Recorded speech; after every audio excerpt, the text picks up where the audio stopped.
Champions trophy में पाकिस्तान और भारत के दरमियान मुकाबले की तैयारियां मुकम्मल, कुछ देर बाद टॉस होगा।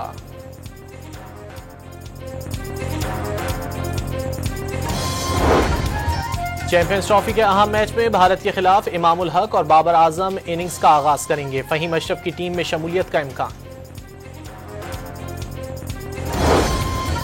विराट कोहली और रोहित शर्मा को जल्द आउट करने पर पाकिस्तान की कामयाबी के इम्कानात रोशन हो जाएंगे, वहाब रियाज का दावा।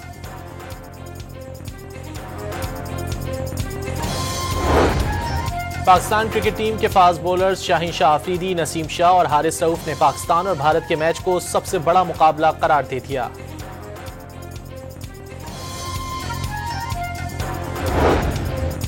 शायकीन क्रिकेट, भारत के खिलाफ पाकिस्तान की कामयाबी के लिए पुरुम्मीद, बाबर आजम से टुक टुक ना करने की अपील।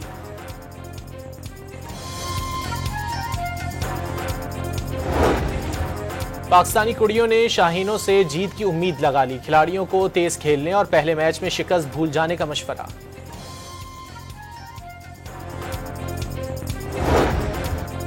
भारत के खिलाफ मैच में पूरी सपोर्ट पाकिस्तानी टीम के साथ है, खिलाड़ी जमकर और खुलकर खेलें, वजीर खजाना मोहम्मद औरंगजेब का पैगाम।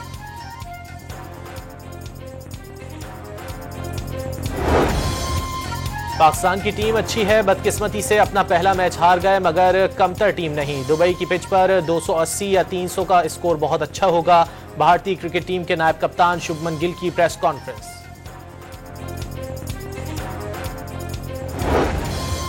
अवाम की मुश्किलात में कमी आ रही है, माशी इशारिये बेहतरी की तरफ गामजन है। चीनी कंपनियां पाकिस्तान में फैक्ट्रियां लगाएंगी, सदर आसिफ जरदारी की इशाइये में गुफ्तगू। बजट में तनख्वाहदार तबके पर बोझ कम करने पर गौर करेंगे, तारीख में पहली मर्तबा टैक्स के निजाम में बेहतरी आ गई, वजीर खजाना की लाहौर में गुफ्तगू। मुस्तफा आमिर कत्ल केस में पेशरफ्त, कराची के इलाके डिफेंस से मुलजिम अरमुगान की पार्टियों के लिए मुनशियात फराहम करने वाला गिरफ्तार। कराची में लाइनों के मरम्मती कामों के बायस मुख्तलिफ इलाकों में 48 घंटे से पानी की फराहमी मुअत्तल। हिजबुल्लाह के शहीद सरबराह हसन नसरुल्लाह की तदफीन आज होगी, नमाज जनाजा पाकिस्तानी वक्त के मुताबिक शाम 4 बजे अदा की जाएगी। और लाहौर में स्पेशल बच्चों के लिए मैराथन का एहतमाम।